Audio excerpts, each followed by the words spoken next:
আজকে গোরখপুর থেকে রাইড শুরু করছি জনকপুরের উদ্দেশ্যে। তো আজকে একটু দেরি হয়ে গেল বেরোতে। আমরা এখন একটু সার্ভিস করাচ্ছি গাড়ির, কিছু জিনিস লাগানো ছিল। আমার পিছনে ইন্ডিকেটারটা খুলে গেছিলো, নাটটা, সেটা লাগালাম। আর একজনের ফোন মাউন্ট ছিল না, তো ওকে ফোন মাউন্টটা ও ইনস্টল করছে। আর এখন যা গরম এখানে ইউপিতে, মানে বিশাল গরম। এই এখানে আছে শুভদা বসে হাওয়া খাচ্ছে আর রেস্ট করতে। তো চলো একবারে দেখা হচ্ছে মোটর ব্লগিং সেটআপে। আজকে আমাদের রাইডের সেকেন্ড ডে। সকাল সকাল বাইকের হালকা কিছু কাজ ছিল, সেগুলো তো তোমরা দেখলে।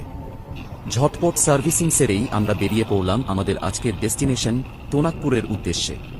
কিন্তু বেরোতেই প্রথমে পড়লাম গোরখপুরের চেনা জ্যামে।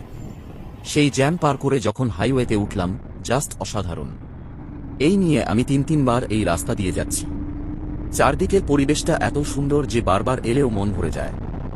সকালের দিকে ওয়েদারটাও বেশ মেঘলা মেঘলা ছিল, তাই গরমের তাড়না ছাড়াই বেশ শান্তিতেই এগোচ্ছিলাম। তখনও অবধি আমাদের ব্রেকফাস্ট হয়নি, তাই ভাবলাম একেবারে অযোধ্যা গিয়ে ব্রাঞ্চ করব, মানে ব্রেকফাস্ট আর লাঞ্চ একসাথে। ঠিক অযোধ্যা ঢোকার আগে এই ব্রিজটা দেখো, কি অপূর্ব লাগছে না? তবে অযোধ্যা ঢুকতে ঢুকতেই মেঘ কেটে কড়া রোদ উঠে গেল, আর বেশ ভালো রকম গরম লাগতেও শুরু করল।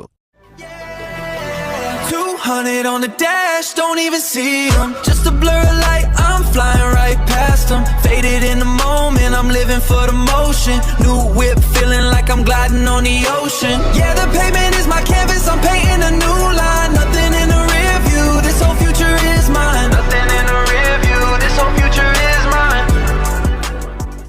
সব ঠিকঠাকই চলছিল, কিন্তু হঠাৎই ঘটল বিপত্তি। লাঞ্চের পরে অযোধ্যাতে এসে আমার বাইকটা গেল খারাপ হয়ে। এখন আমরা রয়্যাল এনফিল্ডের সার্ভিস সেন্টারে থেকে আমার গাড়ি ঠিক হচ্ছে, মানে গাড়ি স্টার্ট হচ্ছে না, মানে আর যা গরম। 2 কিলোমিটার বাইক টানতে লাগে, শুধু আমার অবস্থা শেষ।